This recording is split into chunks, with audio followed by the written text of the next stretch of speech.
देखिए, actually matter ये है कि बिहार सरकार ने जितनी भी नीतियाँ बनाई है शिक्षा के संदर्भ में, उन्होंने बेसिकली ग्रास रूट पे माने निरीक्षण और सर्वेक्षण करके नहीं बनाया।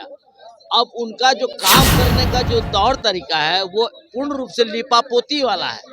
हम पर बात ये जहाँ करोड़ों अरबों रुपए का बजट शिक्षा विभाग में है, आखिर इतना बड़ा बजट लगाने के बाद भी बच्चे क्यों नहीं स्कूल में आ रहे हैं, बच्चे क्यों नहीं पढ़ रहे हैं, गरीबों के बच्चे को जगह क्यों नहीं मिल पा रही है। वैसे डेटा पे बात करेंगे तो 5,000 स्कूल लगभग जो है जिसकी चार दीवारी नहीं है। कई ऐसी स्कूल है जहाँ टीचर नहीं है, कम टीचर है। 8वीं तक क्लास है, 5 गो टीचर, 2 गो टीचर, 3 गो टीचर है। न्यू एजुकेशन पॉलिसी के लाकर शिक्षा को महंगा कर देता है। शिक्षा इतना महंगा कर दिया जाता है कि अगर हीरा सोना खरीदने जाइएगा तो उस पर 3% जीएसटी देना होगा, लेकिन ये शिक्षा पर जीएसटी की बात किया जाए तो 18 से लेकर 27% जीएसटी है। बिहार के मुख्यमंत्री नीतीश कुमार ने तकरीबन 1.25 लाख लोगों को जो है सक्षमता पास किए टीचरों का जो है नियुक्ति पत्र आज देने का काम किया है। देखिए, गठबंधन से जब में थे तब बड़ी तादाद में जो है पटना के गांधी मैदान में नियुक्ति पत्र बांटने का कार्यक्रम चल रहा था। उसके बाद जब एनडीए में आए तो पहली दफा जो है जो 1.25 लाख के तकरीबन जो है लोगों को नियुक्ति पत्र बांटा गया। सरकारी स्कूल के टीचर हैं।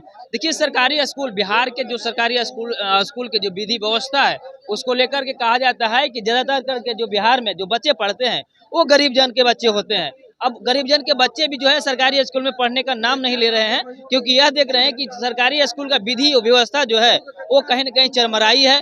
न लाइट की व्यवस्था है वहाँ पे, न सुविधा से बैठने के लिए बेंच की व्यवस्था की गई है। अगर सरकार दी भी है तो लड़कियों लोगों को कुछ खास उपहार देने की कोशिश किया है, वो भी 7वां या छठा 7वां 8वां 9वां 10वां तक का बच्चों को 12 तक के बच्चों को देने का काम किया है।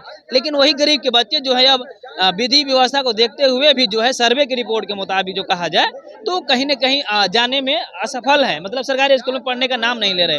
वही दूसरी तरफ अगर देखा जाए तो प्राइवेट स्कूल जो है वो पूरा ग्रोथ पे ग्रोथ है। प्राइवेट स्कूल में कोई भी अगर बच्चा जाता है, आप तो देखे ही होंगे कितनी चिकनाहट रहती है, साफ सुथराई रहती है, कितनी विधि व्यवस्था रहती है। तो हमारा यह मुद्दा है कि एक तरफ जो है बिहार सरकार कहती है कि हम शिक्षकों के लिए काम कर रहे हैं और भी हम बिहार की जनता के लिए काम करेंगे, लेकिन वही अगर देखा जाए तो अभी भी गरीब बच्चे जो हैं वो स्कूल जाने से अभी भी कतरा रहे हैं। क्या कहेंगे इतनी?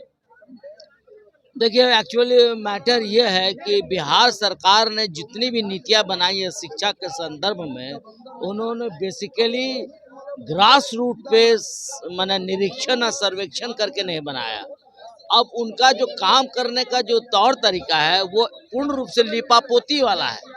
हम पर बात ये जहाँ करोड़ों अरबों रुपए का बजट शिक्षा विभाग में है, आखिर इतना बड़ा बजट लगाने के बाद भी बच्चे क्यों नहीं स्कूल में आ रहे हैं, बच्चे क्यों नहीं पढ़ रहे हैं, गरीबों के बच्चे को जगह क्यों नहीं मिल पा रही है, वैसी विधि व्यवस्था क्यों नहीं बन पा रही है।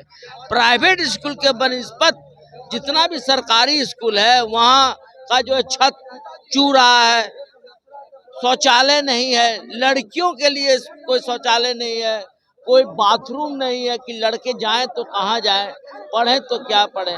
और जो शिक्षक जाते हैं वो सिर्फ खाना पूर्ति करते हैं, वो कार्यालय जाते हैं, अपना अटेंडेंस बनाते हैं और अटेंडेंस बनाने के बाद वो फिर वापस आ जाते हैं। यही है मामला।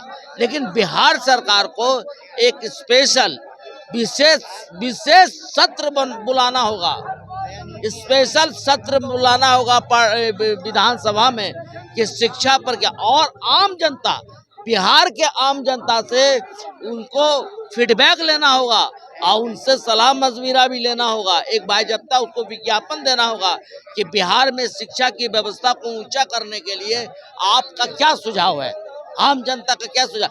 आम सरकार वही नहीं कर पाती है, उसको फीडबैक नहीं मिलता है। ये सारा फीडबैक जो मिलता है ब्यूरोक्रेट्स का मिलता है, और ब्यूरोक्रेट्स जो है एक खाना पूर्ति के तौर पर अखबार में टाइप करवा देते हैं और सीएम को दे देते हैं। सीएम को लगता है ये काम अच्छा हो रहा है। आप फीडबैक लीजिए ना भाई, आप पब्लिकली फीडबैक लीजिए ना, एसके मेमोरियल हॉल में बुलाइए, लोगों के खुला सत्र चलाइए, बोलिए कि हम शिक्षा व्यवस्था को सुदृढ़ करना चाह रहे हैं, आपका क्या सुझाव है। लिखित रूप से, मौखिक रूप से, ईमेल से, व्हाट्सएप से, फेसबुक से, सबसे मांगिए।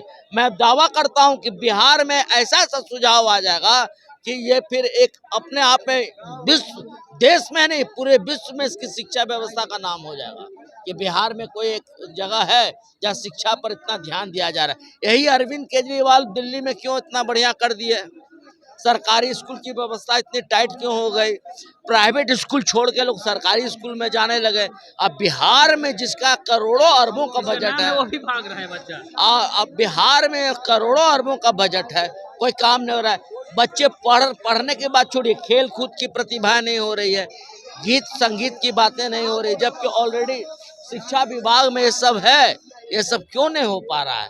इसके लिए विशेष कार्यक्रम होना चाहिए और सीएम को बायजप्ता इसके लिए विधानसभा में इसका स्पेशल सत्र करना चाहिए कि मैं शिक्षा के मामले में हमारा एक सप्ताह का साप्ताहिक सत्र चले।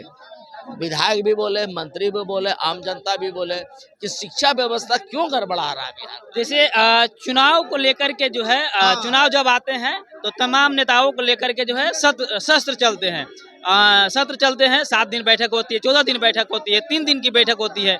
सर ने बताया कि जिस हिसाब से बिहार में नियुक्ति पत्र बांटी गई है, चलिए बधाई हो, लेकिन उस हिसाब से क्या पढ़ाई की व्यवस्था जो है बिहार सरकार उपलब्ध कराई है? कई जगह आपने सुना होगा मीडिया के माध्यम से या अखबारों के माध्यम से कि एक जगह पे, एक स्थान पे तीन स्कूलें चल रहे हैं, 6 स्कूलें चल रहे हैं। कर भी का भी जोड़ लीजिए, नजदीकी में लाइटिंग की व्यवस्था भी नहीं है, बेंच की भी व्यवस्था ठीक ठाक नहीं है, बोर्ड जो पढ़ते हैं वो भी टूटा फूटा हुआ ही मिलता है, स्कूल के जो छत है, रेलिंग है, वो भी टूटा फूटा हुआ मिलता है। तो क्या इसके लिए संवाद नहीं करनी चाहिए, पब्लिकली होनी नहीं चाहिए सरकार को? एक कहावत है, चोर चोर मौसेरा भाई। ये लोग नेता सब है ना, सब एक के चट्टा बट्टा है। ये कभी अगर नीतीश जी का बर्थडे रहेगा तो हमको तो न्योता नहीं मिलेगा, लेकिन आरजेडी वाले का न्योता मिल जाएगा, वो ये मोदी जी का समर्थन का न्योता मिल जाएगा। लेकिन नेता लोग का है ना सब मिला जुला है। ये स्कूल का लैटरिंग नहीं है, ये तो सवाल खड़ा होता ही होता है। लेकिन ऐसे हजारों जो स्कूल है, हम डेटा पे बात करेंगे तो 5000 स्कूल लगभग जो है जिसकी 4 दीवारी नहीं है। कई ऐसी स्कूल है जहाँ टीचर नहीं है, कम टीचर है, 8वीं तक क्लास है, 5 गो टीचर, 2 गो टीचर, 3 गो टीचर है।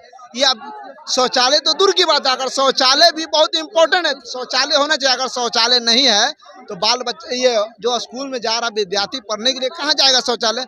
शौचालय तो होना जरूरी है। लेकिन आज भी बात किया जा रहा है न्यू एजुकेशन पॉलिसी की। न्यू एजुकेशन पॉलिसी लाने के लिए सरकार लाया है, लेकिन न्यू एजुकेशन पॉलिसी लागू करके आप क्या साबित करना चाहते हैं? एजुकेशन को बेहतर करना चाहते हैं? कैसा एजुकेशन बेहतर करना चाहते हैं कि आपके स्कूल में लैटरिंग भी नहीं है? कैसा साबित करना चाहते हैं न्यू एजुकेशन पॉलिसी कि आपके स्कूल में बाथरूम नहीं है? कैसा स्कूल साबित करना चाहते हैं कि आपका चाहते हैं न्यू एजुकेशन पॉलिसी को? ये न्यू एजुकेशन पॉलिसी पर ढोंग रचने वाली सरकार है। न्यू एजुकेशन पॉलिसी के लाकर शिक्षा को महंगा कर देता है। शिक्षा इतना महंगा कर दिया जाता है कि अगर हीरा सोना खरीदने जाइएगा तो उस पर 3% जीएसटी देना होगा। लेकिन ये शिक्षा पर जीएसटी की बात किया जाए तो 18 से लेकर 27% जीएसटी है। 18 से लेकर 27% जीएसटी है। और सरकार कहती है कि शिक्षा पे हम खर्चा करें, क्या शिक्षा पे खर्चा कर रहे हैं? इनका एक सवाल लेते हैं।